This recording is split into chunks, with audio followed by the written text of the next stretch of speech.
Terima kasih Anda masih menyaksikan Kompas Siang Saudara. Sejumlah persiapan dilakukan jelang penerapan pembatasan sosial berskala besar atau PSBB di Depok, Jawa Barat mulai Rabu 15 April. Salah satu yang disiapkan adalah menambah titik pengawasan. Penambahan titik pengawasan diantaranya dilakukan di sekitar terminal dan stasiun. Selain itu, sejumlah titik pengawasan juga disiapkan di wilayah keluar masuk kawasan Depok. Di titik pengawasan ini, kendaraan yang akan keluar dan masuk Depok diperiksa. 5 wilayah di Jawa Barat akan menerapkan pembatasan sosial berskala besar mulai besok. Kelimanya adalah Kota Depok, Kota Bekasi, Kabupaten Bekasi, Kota Bogor, dan Kabupaten Bogor. Informasi lebih lengkap jelang penerapan pembatasan sosial berskala besar PSBB di 5 wilayah di Jawa Barat, kita sapa Wakil Wali Kota Bogor, Dedi Arahim. Selamat siang, Pak Dedi. Selamat siang, Mbak Astrid. Pak Dedi, jelang penerapan PSBB besok, ini mulainya seperti apa persiapannya hingga siang ini? Kalau persiapan teknis kemarin sudah kita lakukan ya, kita lakukan ada semacam rapat terkait dengan lalu lintas ya, rekayasa lalu lintas, kemudian skenario bagaimana petugas akan ditempatkan, kemudian di mana saja titik-titiknya itu sudah kita lakukan. Kemarin juga kita sudah lakukan rapat koordinasi 5 kepala daerah dengan PT KAI dan PT KCI. Jadi untuk lebih bisa mengefektifkan permasalahan penerapan PSBB ini, kami sudah meminta juga kepada PT KCI dan PT KAI untuk menutup sementara operasional KRL selama masa PSBB di Kota Bogor, di 5 wilayah Bodebek ini. Pak Dedi, ada pengawasan, persiapan pengawasan dan juga ada permintaan menutup operasional terhadap KCI. Kita bahas yang pengawasan dulu ya Pak Dedi. Pengawasannya ini bentuknya nanti seperti apa? Mekanismenya seperti apa? Apakah nanti ada kendaraan yang melewati memasuki jalan menuju Jakarta akan diperiksa atau seperti apa? Ya, jadi intinya ada pos-pos pengecekan ya, di mana memang kami hanya memprioritaskan bagi mereka yang dikecualikan. Jadi bagi mereka yang tidak ada kepentingan dalam kaitan dengan masalah yang dikecualikan ini kita larang untuk melintas.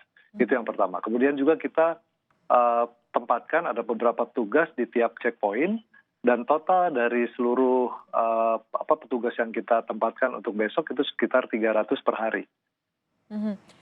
Ya. Yang juga selain pengawasan di tiap checkpoint, Pak Dedi, yang tadi disebutkan adalah usulan penghentian layanan KRL selama PSBB. Seperti apa informasinya? Ya, jadi kita masih sangat meragukan ya kemampuan kita untuk melakukan social distancing, terutama di dalam gerbong-gerbong kereta api. Meskipun sudah jelas disebut bahwa satu gerbong dengan kapasitas 200 sekian itu kemudian hanya boleh menampung misalnya 60. Dalam kenyataannya itu tidak terjadi. Jadi kami mengkhawatirkan social distancing tidak terjadi, kemudian penularan menjadi semakin meluas.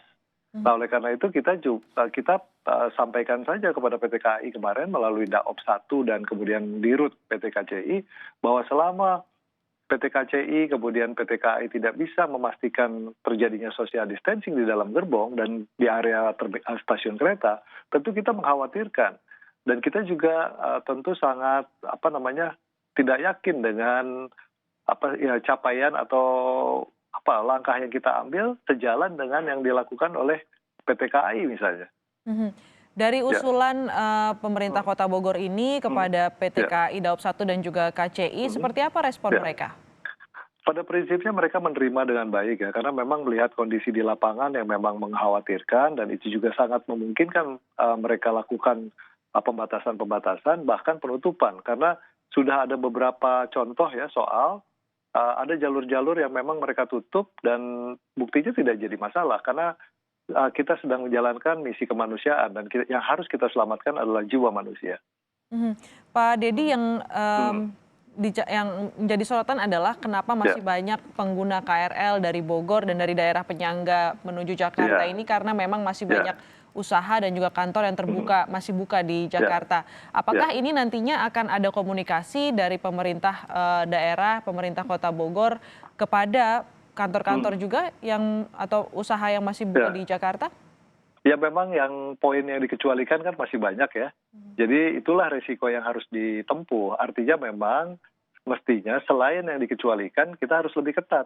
Terutama di pusat-pusat kegiatan di DKI mungkin tadi pemeriksaan, pengawasan, monitoring, kemudian juga penindakan harus ada.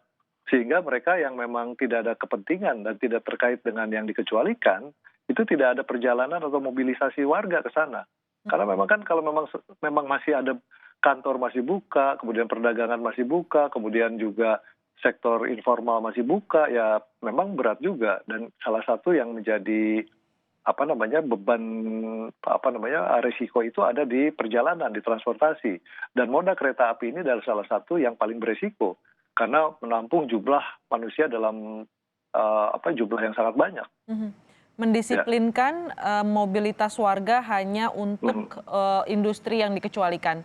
Terima kasih Wakil Wali Kota Bogor Pak Dedy Arahim telah bergabung bersama kami di Kompas Siang.